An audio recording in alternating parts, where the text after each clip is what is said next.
അപ്പോൾ ഇന്ന് നമ്മൾ ഇവിടെ വിശദീകരിക്കാൻ പോണത് ചന്ദ്രദശാ ഫലങ്ങളാണ്. അപ്പോൾ ചന്ദ്രദശയ്ക്ക് അതിൻ്റെ കാലാവധി 10 വർഷമാണ്.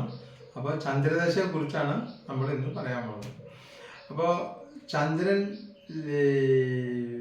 ജാതകത്തിൽ ഇഷ്ടസ്ഥാനത്ത് നിന്നാൽ എന്തെല്ലാം ഫലങ്ങളാണ് നമുക്ക് കിട്ടുക എന്നാണ് നമ്മളിവിടെ വിശദീകരിക്കാൻ പോകുന്നത്. ആദ്യം അതായത് ധനപ്രാപ്തി, കളത്രലാഭം, സന്താനലാഭം, സന്താനങ്ങളെ കൊണ്ട് സന്തോഷം അനുഭവിക്കുക, അത് വിദേശയാത്ര, വിദേശയാത്രയിൽ നിന്ന് ഉന്നമനം, വിദേശയാത്രയായിട്ട് അവിടെ ആകെ പ്രശ്നമാവല്ല, അതിൽ നിന്ന് ഉയർച്ച, ഉന്നമനം, ഇതൊക്കെ ഉണ്ടാവും ചന്ദ്രദശയിൽ. ചന്ദ്രൻ നല്ല സ്ഥാനത്ത് നിന്ന് കഴിഞ്ഞാൽ അതുപോലെ ഭാര്യ, സന്താനങ്ങൾ, ഇഷ്ടഭോജ്യങ്ങൾ, സുഖകരമായ ധനം എന്നിവ ഉണ്ടാകും.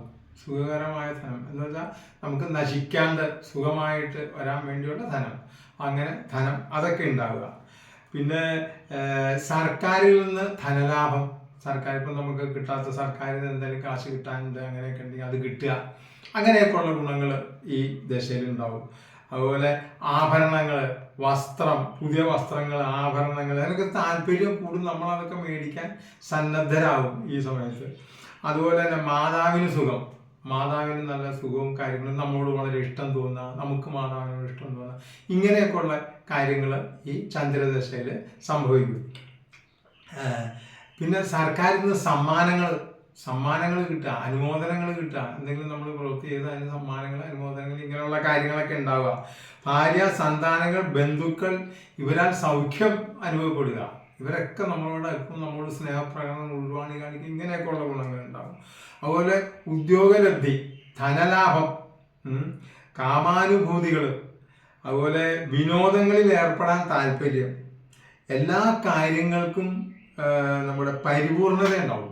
എന്ത് കാര്യം ചെയ്താലും പരിപൂർണമായിരിക്കും. അങ്ങനെയുള്ള ഗുണങ്ങൾ, ശോഭനമായ കർമ്മലാഭം അനുഭവിക്കും.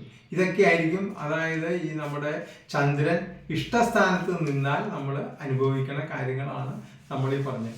ഇനി ചന്ദ്രൻ ദുസ്ഥാനത്ത് നിന്നാൽ, അനിഷ്ടസ്ഥാനത്ത്, ജാതകത്തിൽ അനിഷ്ടസ്ഥാനത്ത് ചന്ദ്രൻ നിന്നാൽ ചന്ദ്രദശയിൽ എന്തെല്ലാം ദുരിതങ്ങളായിരിക്കും, എന്തെല്ലാം ആയിരിക്കും നമ്മൾ അനുഭവിക്കുന്നത് എന്നുള്ളതാണ്.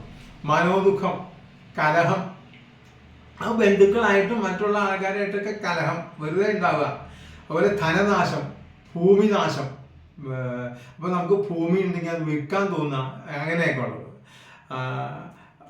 പിന്നെ പുത്രൻ, ഭാര്യ, ഇവരെ കൊണ്ട് ദുഃഖം അനുഭവിക്കുക, അങ്ങനെയുള്ള കാര്യങ്ങൾ.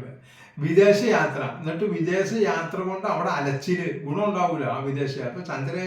ചന്ദ്രൻ മോശമായ സ്ഥലത്താണ് നമുക്ക് നിൽക്കണമെങ്കിൽ വിദേശയാത്ര ചെയ്യാണ്ടിരിക്കുക, ജോലിക്ക് വേണ്ടി പോയാൽ അലച്ചിലായിരിക്കും, അപ്പോൾ അതുണ്ടാവുക. വാഹനഹാനി, പല വിധത്തിലുള്ള ക്ലേശങ്ങൾ, ഇതൊക്കെ സംഭവിക്കും. പിന്നെ ആപത്ത്, വലിയ ദുഃഖം, ധനസംബന്ധമായ ദുഃഖം, നമ്മളെ ധനം വെറുതെ നമ്മുടെ ഇത് നഷ്ടപ്പെടുക, അങ്ങനെയൊക്കെയുള്ള കാര്യങ്ങൾ വന്നുകൂടുക. കേസുകളിൽ പരാജയം വരിക, കേസ് ആരെങ്കിലും കൊടുത്തിട്ടുണ്ട്, നമുക്ക് എന്തെങ്കിലും കേസിന് അതിന് പരാജയം വരിക. സന്താനങ്ങൾക്കും ഭാര്യയ്ക്കും ദുഃഖം, ഇവ സംഭവിക്കും. ഇതൊക്കെയാണ് പ്രശ്നം. പിന്നെ സ്വജന വിരോധം ഉണ്ടോ, കടം വന്നുകൂടുന്ന അവസ്ഥ, മാതാവിൻ്റെ വിരോധം, കലഹം, ദുഃഖം, വിവിധ തരത്തിലുള്ള രോഗങ്ങൾ, മാതൃജന നാശവും അനുഭവിക്കും. മാതാവിൻ്റെ വിയോഗം വേണമെങ്കിൽ അനുഭവിക്കാം, സ്വജന വിരോധം, ഭൂമി നഷ്ടം, ഭൂമി വിൽക്കാൻ തോന്നുക, വിൽക്കുക, ഇതൊക്കെ ഉണ്ടാവുക, ഇത് സംഭവിക്കും. അപ്പോൾ ഇങ്ങനെയൊക്കെ ഉള്ള സമയത്തിൽ നമ്മൾ ഈ ചന്ദ്രദശയിൽ ദേവീക്ഷേത്ര ദർശനം, പരദേവതാ ക്ഷേത്ര ദർശനം, അതുപോലെ തിങ്കളാഴ്ച വ്രതം, ദേവിക്ക് കടുംപായസം കഴിക്കുക,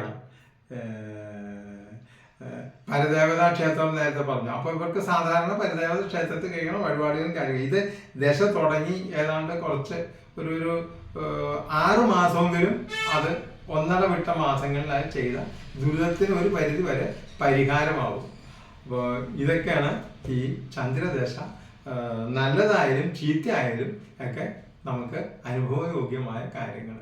അപ്പോൾ നമുക്ക് ഞങ്ങളുടെ ഈ ചാനൽ നിങ്ങൾ മുഴുവനായിട്ട് കാണാനും അത് സബ്സ്ക്രൈബ് ചെയ്തിട്ടില്ലെങ്കിൽ സബ്സ്ക്രൈബ് ചെയ്യാനും ഷെയർ ചെയ്യാനും ലൈക്ക് ചെയ്യാനും ഒക്കെ ഞങ്ങൾ